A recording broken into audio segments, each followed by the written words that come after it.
Hello everyone. What you see in front of you right now is a shrimp pond, and look at all the bubbles forming at the top. If you're doing biofloc and you don't have this snow white beautiful bubbles on the top layer, either you're doing it wrong or your probiotic is not strong enough to create all these beautiful bubbles.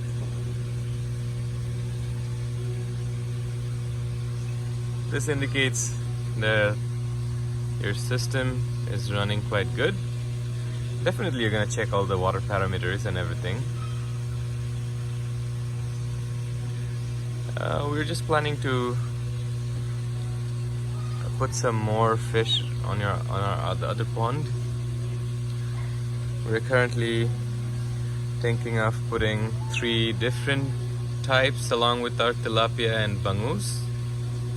We're planning to put samaral, that's rabbit fish, but it's kind of hard to get the fingerling for that one.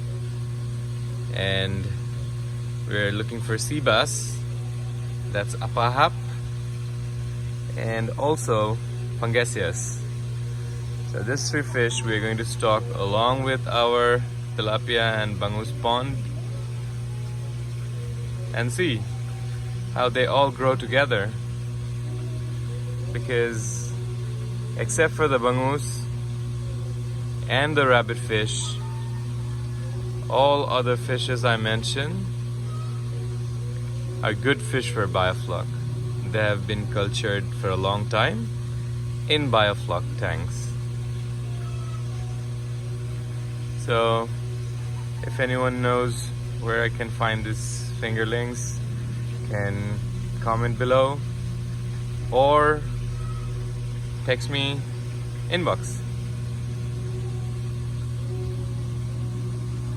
It's like a geometrical pattern on your pond, right?